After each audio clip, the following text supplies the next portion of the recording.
Sanibonani, umqeqeshi wensizwa lo. Kunensizwa engibhalela i-message eFacebook.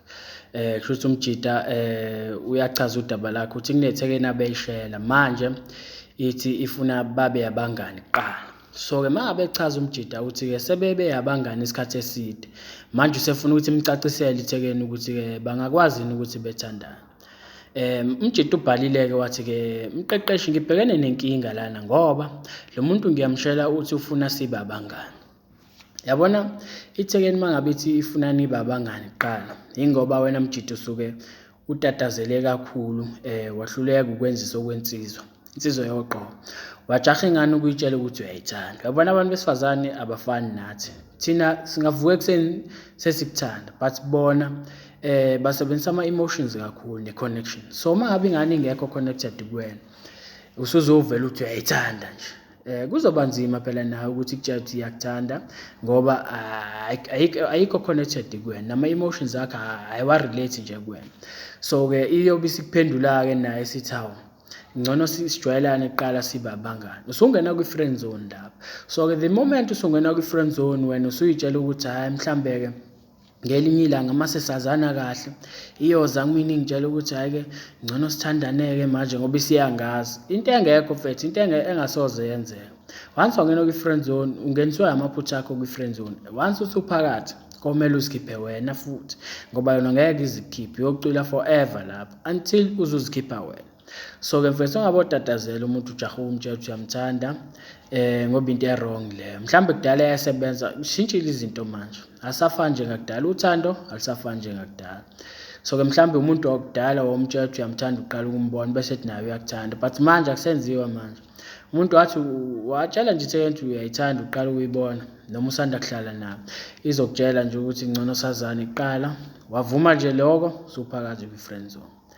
So-ke uyaqhubeka-ke umjida uthi sesibe abangani isikhathi eside manje ngicabanga ukuthi u-3 months singabangani. Manje ngifuna indlela engingamtshela ngayo ukuthi sengikhathele manje. Ngifuna indlela engamtshela ngayo ukuthi angisafuni ukuba umngani, ngifuna ngicacisele ukuthi singakwazi yini ukuthandana. Yabona mawungaya manje kuleyo thekeni ufike uyibuze ukuthi sengikhathele ukuba umngane wakho singakwazi ukuthi sithandane. Iyokuphoxa leyo ngane mfethu, iyokuphoxa ngoba mina isithombe engisitholayo la kuwena ukuthi ubambelela kumuntu oyedwa. Yabona mangabe umjida ushela umuntu oyedwa ukuthi vele indlela esatrainwa ngayo kwesikhuleza abantu besilisa ukuthi into mangabe uyifuna kumele uyilwele. But mangabe ushela ithekeni eyodwa mfethu ungawasheli amanye amathekeni uba senkingeni, inhliziyo yakho iyaphuka ngoba ubambelela kulo muntu sothi uyakuchitha yena but wena ulokhu unethemba lokuthi hhayi kuzolunga. Ngisho ekuchitha umuntu kanti mfethu ushayela la mfethu, shayela maningi amathekeni la ngaphandle angakuthanda because phela umthetho wethu wokushayela uthi emantombazaneni awu-10 ozowashayela, awu-8 azokuphoxa, awu-2 azoyithanda inkulumo yakho azokugqoma. So uyabona ukuthi lapho-ke ungqongqoza eminyangweni eminingi ingavuleki but-ke ekugcineni iyavuleka.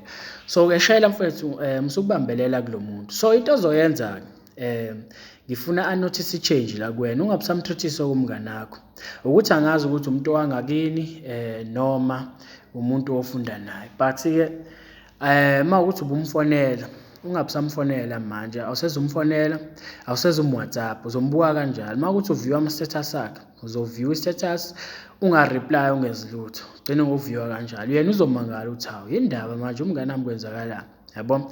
So-ke mhlawumbe uzobuyela futhi kuwena ukuthi mhlawumbe because vele bese kuthathisa okomngane. So-ke wena awusezumnikeza i-attention, awusezumnikeza lutho, uzobuyela kuwena abuze ukuthi hawu yini ndaba manje and uzobe usumtshela-ke ukuthi ubhizi ngempilo yakho, ulungisa impilo yakho. And futhi angifuni ulo uhlezi kwifoni online engathi awazi ukuthi uzokwenzani, ubhorekile. Yabo angifuni ube umjida obhorekayo, uhlezi online utext uWhatsApp abantu, yabo nje iba busy mfethu. Uzama ukuyithuthukisa impilo yakho uzobona izinto ziyakukhanyela. Amathekeni phela athanda umuntu ophumelelayo, akusayi ngokuthi uyigeza lensizwa, cha. Ayakubheka amathekeni ukuthi avela kusikele nje, akubheka ukuthi ngabe wenzani, umuntu ozimisele ngempilo, ozamayo empilweni noma umuntu kanjani. So wena mangabe uhlezi online efonini ungenzi lutho, ngeke kukulungele mfethu. So-ke uzokwenza njalo, awusezumfonela, usezumWhatsApp, ama-status akhe awusezureply. And uma ngabe sekubuyela kuwena-ke wena uzobe usuhlela usuku naye, uzohlela usuku lani ukuthi nibonane, mhlawumbe nibonane epark endaweni e-free. Vele nizobe kuthathise komngani, but lapho-ke nizobe senixoxa naye kamnandi, but ngifuna at least umnikeze indication yokuthi awusakho interested ukuthi ekubeni nibe abangani. Into ozoyenza mase nixoxele kumnandi kunjalo esajabula, ngifuna uzama ukumqabula. Kukwena ukuthi uzokwenza njani, but uma ukuthi uyawuchitha ukhiso wakho mhlawumbe uyanqaba, ayikho inkinga, but isithombe azobe esitholile yena ukuthi awusafuni, futhi uzomtshela, ngifuna umtshela ukuthi uzomtshela nje ukuthi awusakho interested. The moment enqaba uzobe umchazela ukuthi hayi awusafuni ukuthi nibe abangani, engafuni ukuthi nithandane, kwavele wawusumtshelile before ukuthi uyamthanda. So uma ukuthi-ke uzomcacisela nje ukuthi awusafuni ukuthi nibe abangani, uma ukuthi awafuni ukuthi nithandane, ayikho inkinga, uzodlulela phambili, yabo. Ufuna ube nesibindi mfethu, umtshele nje emehlweni, ungayisabi ingane yabantu, yabo, because naye uzobona ukuthi hayi cha lo use-serious ngempela, and awusezumnikeza isikhathi sakhe esiningi, sonke leso ubumnikeza sona, yabo. And then-ke uma ngabe usuwenze njalo, kuthi ngikhathele mfethu ukuthi ningena kwi-friend zone, tatazela ingane ujaha ujeje uyayithanda, ingakakujwayeli ingane, ingakakwazi. So next time mfethu ungabolenza lelo phutha lokutatazela, qala umuntu umjwayelane, hlela usuku naye uthi nibonane, nazane, umbuze nge-background yakhe, umuntu kanjani, understand, akuchazele ngempilo yakhe nezinto azenzayo empilweni, yabo. Kanjalo kwamanye ama-videos ami ngiyayichaza i-process ukuthi ihamba kanjani from the start until nize nithandane. So ungawa-check-a nawo ukuze uthole i-understanding, but mfethu kuzoba njalo, uzomkhiphela endaweni e-right lo, mhlawumbe epark la nizoshaya khona umoya, nisakhuluma nje kusamnandi, kuthathise komngani, ambushe kanjalo, umshaye ngokiss. Uma uthi awunqaba ukiss wakho, at least yena uzobe etholile indication yokuthi awusazile ngomngani manje, and umtshele ukuthi awusakho interested ebunganini. Uma ukuthi uyahluleka ukuthi nithandane, ayikho inkinga, uzodlulela phambili, yabo. Injalo-ke mfethu lento. Uma ukuthi awuzwa umyalezo womqeqeshi wensizwa mfethu, into encane ongayenza ukuthi usubscribe kule channel, ukuze mina nawe mfethu siqhubeke siphambili, ngoba sisaningi izinto ekumele sizikhulume, sibonisane ngazo siyinsizwa, ukuze siyeke ukushiya abantu besifazane sibadlwengula nokuthi sibabulale. Shabuke mfethu.